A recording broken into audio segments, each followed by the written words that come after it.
might also be interference from everyone else's voice.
Test, 1, 2, test.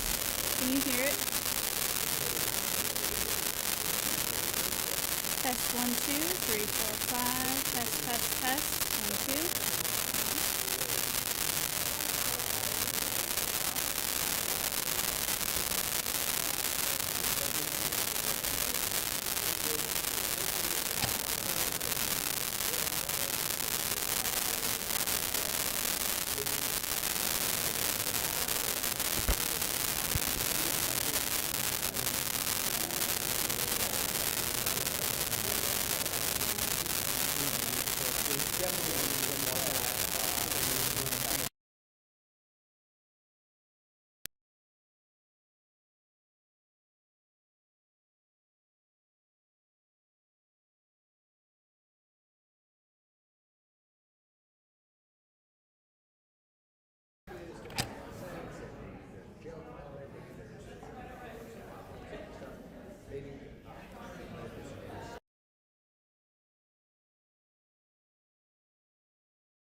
It's really up to you, but I think it's nice to have a consultant.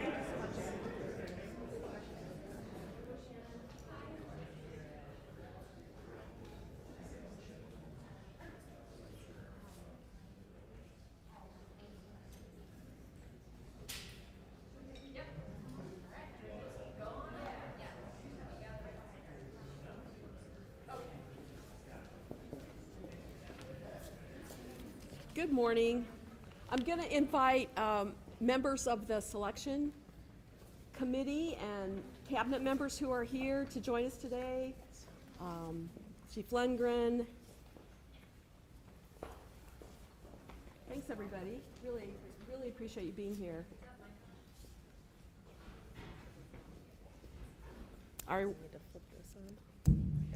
How's that?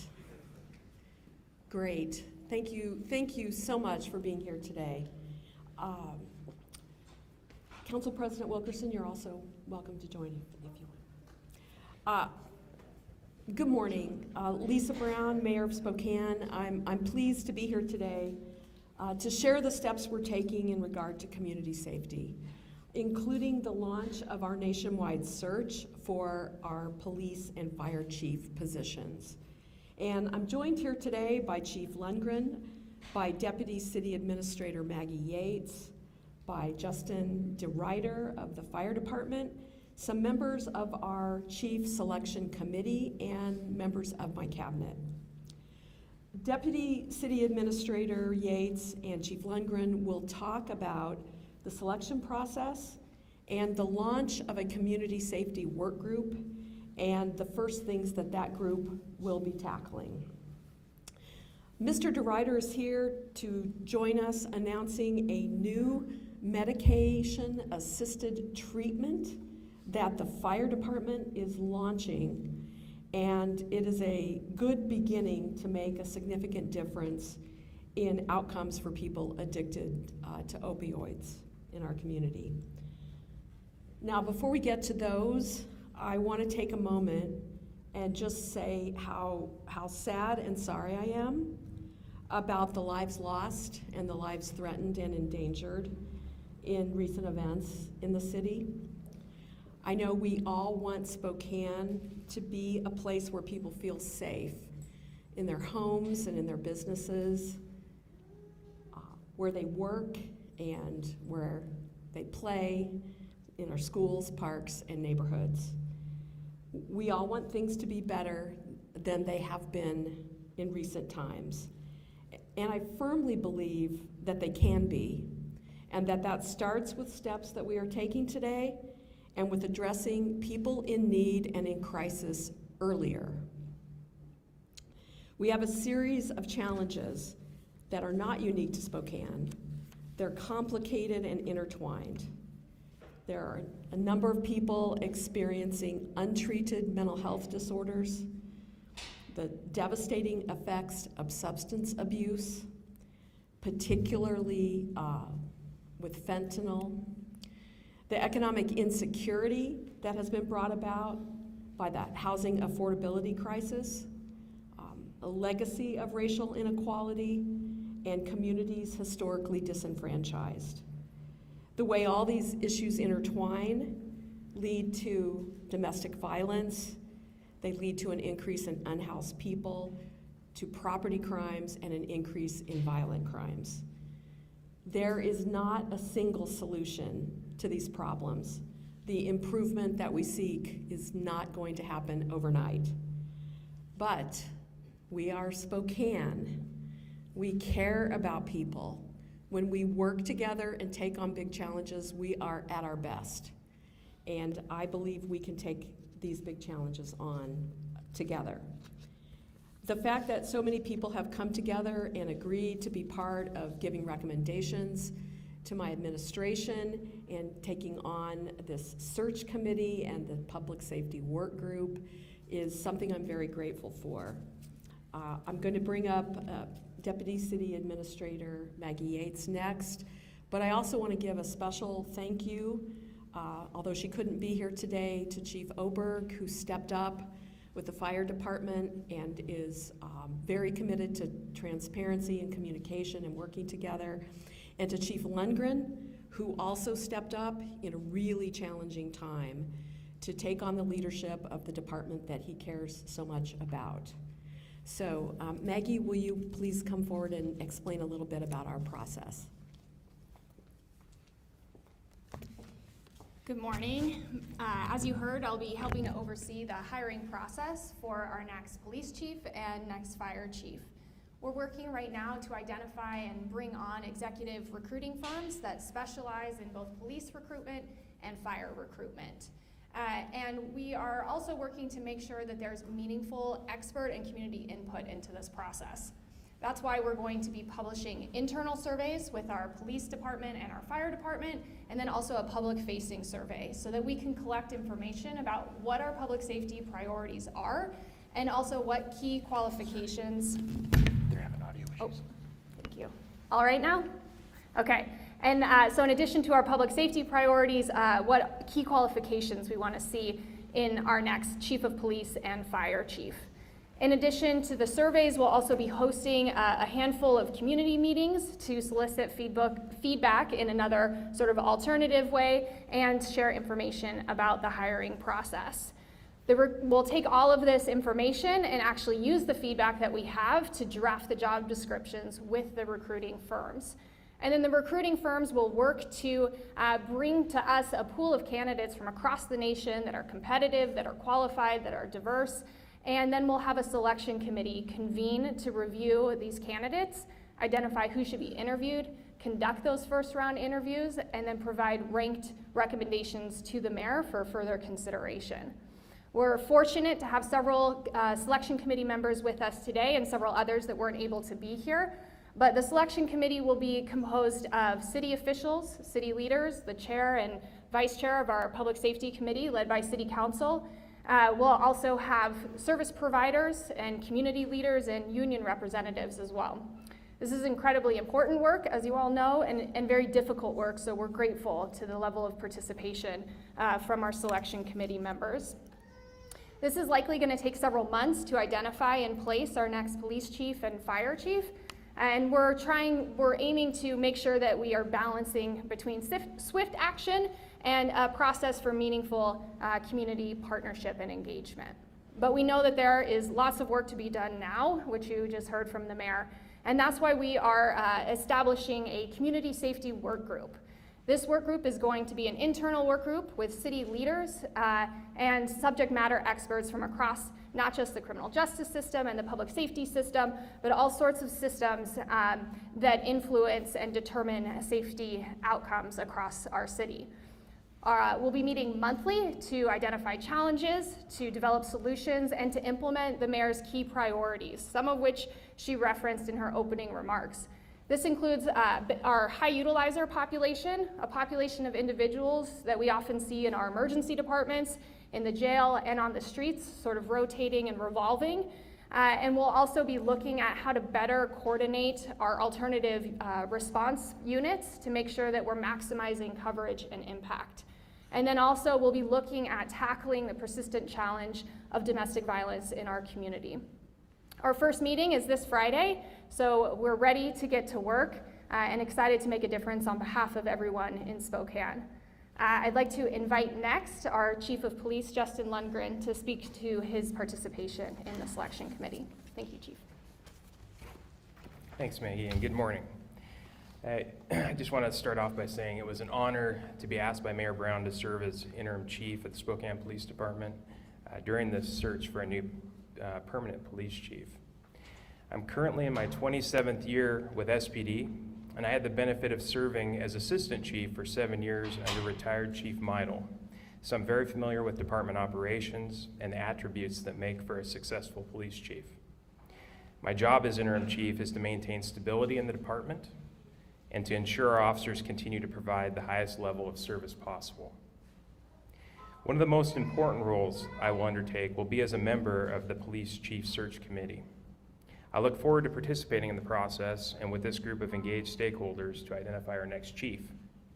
In order to attract the best candidate for police chief, it's imperative that we also gather the input of those with intimate knowledge of the department. And as such, as Maggie had referenced earlier, all of our SPD employees and volunteers will have the opportunity to have their voices heard through a survey process that will be facilitated in the coming weeks. SPD officers, civilians, and volunteers are dedicated to the community and the department and will be able to provide unique insight into the selection process, which is very important. I'm pleased to report the person who is selected as our new chief will quickly realize that the department enjoys community support. It is not uncommon for a member of our community to thank an officer for their service or to buy them a cup of coffee in appreciation when they encounter them in the community. And whoever is selected to take over this role will also inherit a well-functioning, innovative, highly trained police department comprised of men and women who are passionate about their work and about making Spokane the best it can be. A department made up of dedicated, hardworking officers who are committed to our values of integrity, professionalism, and compassion. While many agencies are struggling to hire and retain the best officers, the Spokane Police Department is closer to being fully staffed than it has been in years, with only about a 2% commission vacancy rate, and many officers are in various stages of that initial training process. In addition to serving on this chief selection committee, I'm also going to be a member of the public safety work group that Maggie also mentioned earlier. The group will bring together members of different components of the criminal justice system and other service-oriented systems to problem solve and work collaboratively on the challenges that are facing our community. Every representative has a critical role to play, and the system works best when we can all analyze problems together and align our efforts. This is an exciting time for our department and our city, and change can be good and provide for new opportunities. I look forward to helping you select your next chief of police, and at this time, I would like to introduce Justin D. Ryder, the Public Information Officer for the Spokane Fire Department. Justin. Good afternoon. On behalf of Spokane Fire, I'd like to extend our sincere appreciation to Chief O'Berg for his steadfast leadership during this period of transition as we search for a permanent fire chief. Embracing change opens doors to new opportunities, and we deeply value and respect her wealth and experience and insight as we embark on this next chapter of our department's journey. Since our inception, our department has been committed to effective public safety strategies and tactics that have evolved in response to emerging needs. A great example of this is our new medical assisted treatment program that we are implementing this week. This progressive program looks beyond traditional response methods and embraces new solutions to better serve our community during emergencies. The MAT program equips our behavioral response team with a new tool to address certain narcotic overdoses effectively, providing those patients with a treatment option that reduces the risk of experiencing the overwhelming discomfort of withdrawal symptoms and facilitating prompt referrals with treatment facilities. This program is a great example of how our department is working to provide resources to those in crisis before situations escalate. As we look to serve our community in new and innovative ways, we also look forward to embracing new leadership while preserving traditional services and actively engaging our communities and partners. This chapter will continue our legacy of excellence while embracing an innovative response to meet the demands of a modern community. Thank you. Mayor Brown. Thanks. Thanks. We have time for a couple of questions. Yes. Is the interview process going to be public, like actually speaking with them and interviewing them? Is that something we would be able to see, or is it just the selection process? I'll let Maggie give you the vision on that. Thank you. We'll be working to try and strike a balance between an open, transparent process and also one that maintains confidentiality for candidates to ensure the broadest pool possible. So we'll be finalizing the details once our recruiting firms are brought on, and happy to share information as we go. I should mention that there is going to be a website that will be live later today where you can visit to see more about the hiring process, and we'll post updates there as well. And I'll just add that the members of the selection committee, I would say maybe about a third to a half of them are here today, and I just want to thank them. I see John Bryant from No Lie. I can't introduce everybody. I haven't met everybody yet. Adam, you're from Providence, correct? Thank you. Our council members that are going to be with us, Council Member Cathcart and Council Member Dillon, and Judge Moreno is here with us today. Am I missing anybody else who's on the committee? Emily from Downtown Spokane Partnership, thank you for being on it. And the full list will be provided to the media. Yes? In addressing the shootings that have happened in recent weeks, you mentioned that there's not a single solution when it comes to addressing this mental health problem. I was wondering what some of those solutions look like with your administration.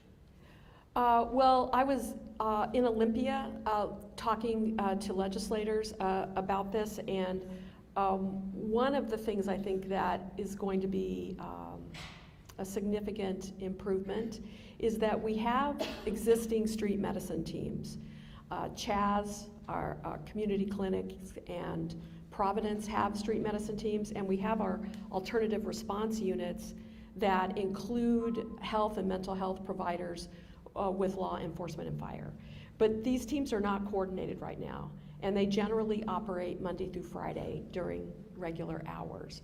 So ideally, with coordination, we can get them scaled up, coordinated, and then we'll work with the public on who to call. I think there are currently some frustrations. Clearly, in a life-threatening emergency, you want to call 911. But what do you do if you see something that's disturbing, possibly not life-threatening, but you think it's either a problem or something that the person is in crisis? We want to give people the tools they need, coordinate the dispatch so that there is a more immediate response. Right now, people can call 311 if they see illegal camping or, again, things that they think that the city's office can help deal with. So we will be working, and I think we will have some positive outcomes in the legislature for additional resources to support those efforts. And just to, I was just going to say, just to clarify, you have these mental health resources working alongside police and fire. Yes, and ideally with appropriate outreach in advance of a crisis to talk about the housing resources and treatment resources that are available. We can avoid some of the crisis situations as well as free up law enforcement resources to address other concerns that people have, particularly property crimes. Yes. Yeah, in recent weeks, some local business leaders have expressed frustration about the Proposition 1 camping ban not being enforced yet. I was wondering if you or the chief could speak to any plans or timelines when it comes to that. Yeah, I just want to say illegal camping complaints are responded to. And I think, I don't know if the chief has the numbers, I think I have the numbers here somewhere, but I think there were over maybe 290 already since January with response to 270 of those. Only a percentage of them are downtown. They occur all over the city. And so there is response. I will say that, and maybe the chief wants to elaborate on this, but also those are not always necessarily immediately responded to because of other situations that are occurring that are a higher priority for patrol in terms of threats to the public. Chief, would you like to add anything to that? Yes, the mayor is absolutely right. We triage all the incoming calls to the police department. And so priority 1 calls are those that are a danger to human life. And they're the highest priority, and fortunately the least common type of call.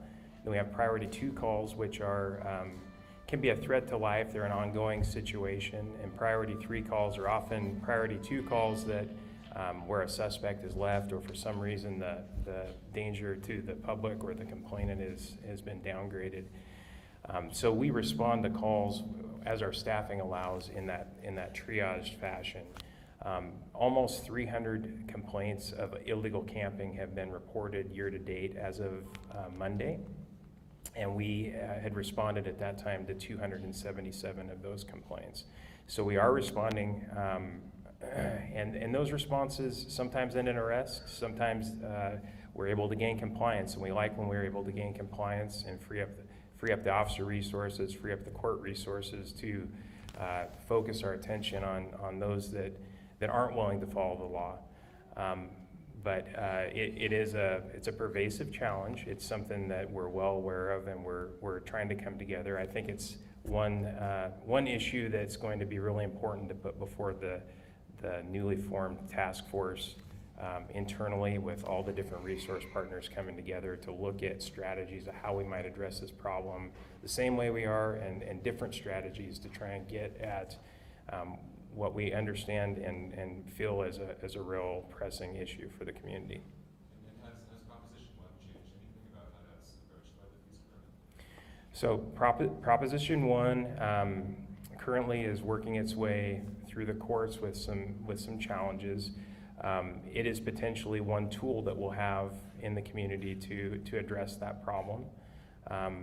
Proposition 1 is also something that we're going to be able to have a little bit better understanding of what we're allowed to do as police officers once the grants pass case is seen by the U.S. Supreme Court, and we can hopefully have a little bit better further context of the Boise v. Martin decision that we're currently interpreting our laws under. I'll have something there. Oh, sorry. You mentioned a little bit about staffing. How have the recent incidents that require officers to be placed on leave affected staffing within the department? And I know in the recent incident we saw a response from as far away as Liberty Lake. So how does that factor in with area law enforcement and kind of the strain that may be there? Yeah, that's a great question. Anytime that we have an officer-involved shooting, it does require, just as a standard process, that we put officers on leave for a period of time, both for their benefit and recovery, but also for the ability of the independent investigative agency to have an opportunity to have access to that officer and to offer interviews.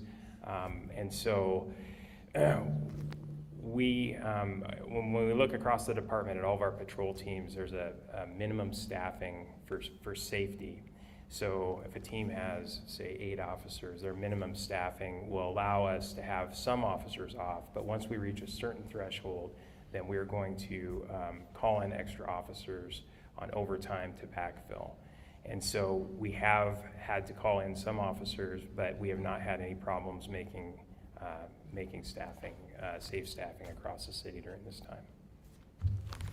Just want to add, sorry, if I could just add a couple of things. One, when people are required to move or cited for not moving, as the chief said, they usually move, but that doesn't mean they have housing. And so where do they move to? And so one of the tools that we have to have available is additional options for that. So I'm really happy that Dawn Kinder is here.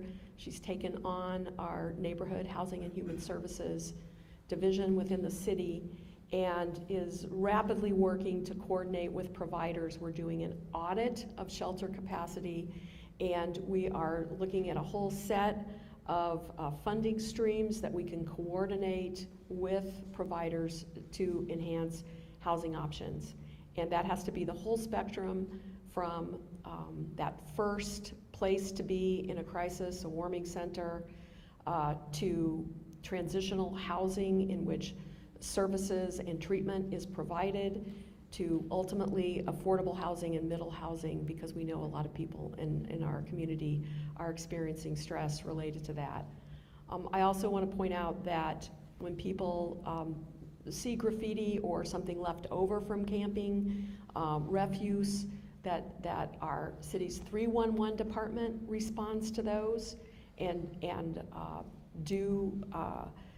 if there's camping going on that's not legal, they notice and offer resources for the individuals, and then ultimately clear the site, and safe and clean is where we want to head, both for people who need the services, but for our community and our visitors to enjoy.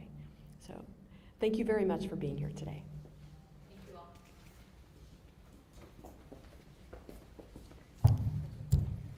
Thank you all for joining us. Thanks. Thanks a lot. Good to see you. Follow you. Thanks, John. Yeah. Thanks, that went well. Appreciate it. Thank you. That went well.